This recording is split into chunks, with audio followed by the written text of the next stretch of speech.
Often I talk about the sacred space between parent and child, and I talk about the pollution, how we could create pollution, how pollution can come from outside, can come from what has happened in the school or at work with us, but we bring it to us. We need to be conscious and present and take actions to clean the space. How do we clean the space? Is there a formula for cleaning the space? Absolutely not. The formula resides in your heart. The formula resides in the space between you and your child. You need to be present. It's a dance. We need to hear them. We need to hear them with our eyes. We need to see what are we bringing here. And the skills that we teach in our parenting workshop and Living Values parenting workshop are skills that help us travel to the world of the child, see the world through their eyes, and also to be able to hear what is really hurting them, what is it that they need from us, what is it that is lacking at that moment, what is it that they need to feel safe about, and we'll give it to them by using a face-to-face conversation now.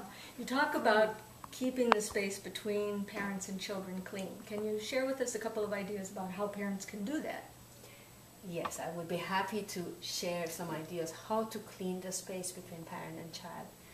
Well, let's say a child comes home and says, I hate my school. One of the ways we pollute the space is by doing something that comes naturally to us, to go and say, well, we don't hate school. Hate is a very strong word. What did you do? What happened? And what I call skills to clear the space is to really get into the world of the child. At that point in his world, there is a room that's very painful, and in that room he hates the school.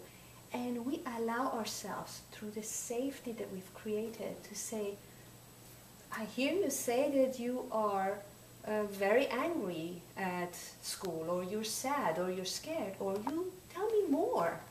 Somehow we allow for that statement to continue being there, and we don't judge it, we just invite more information. Well, that's your number one tip, isn't it? Acknowledging children's feelings.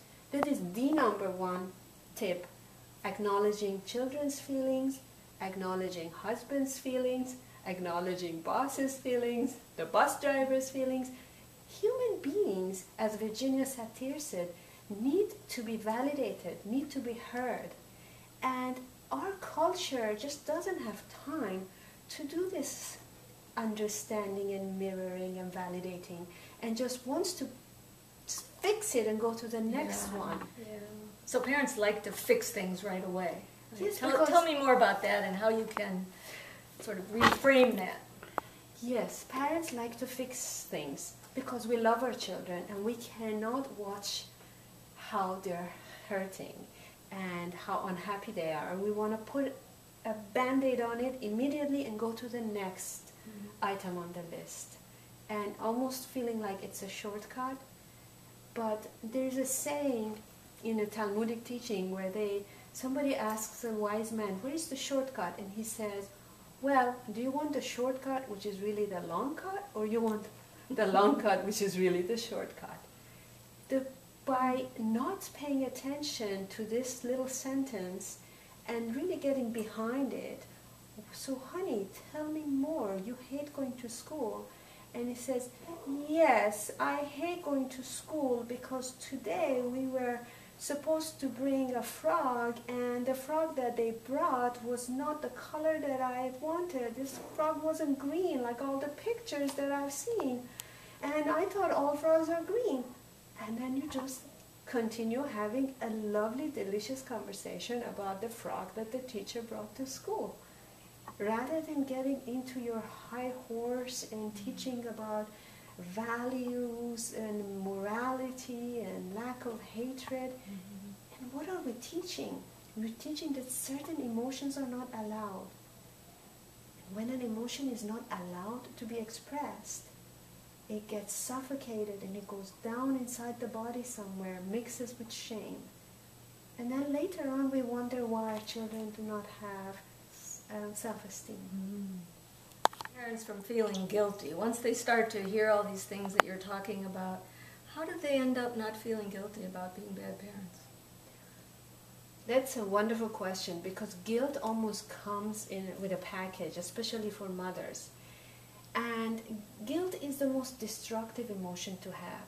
So at the very beginning of every workshop, first I ask everybody, please do not live with guilt, because that's going to be destructive.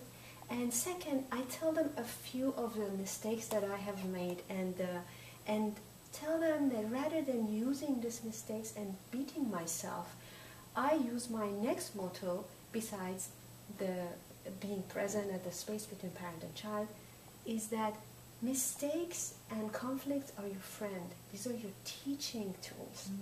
So rather than feeling bad and just walking through the world limping, I would say, I made a mistake. What can I learn from it? This didn't work.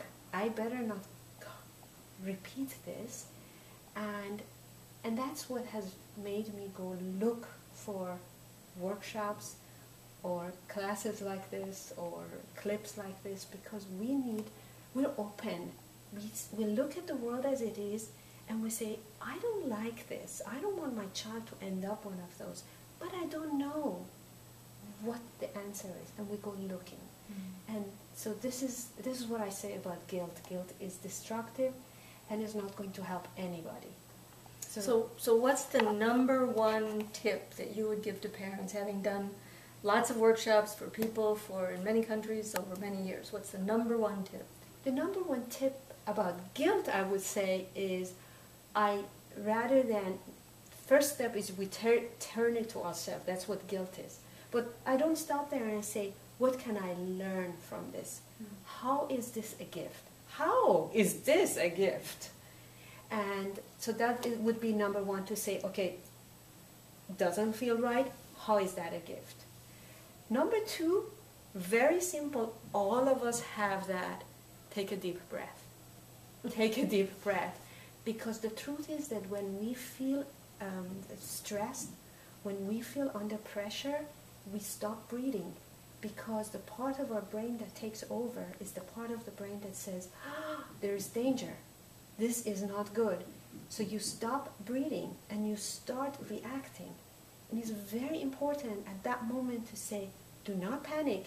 Take a deep breath and let oxygen go back to the executive function part of your brain, where you can make that decision and not lose it. Good.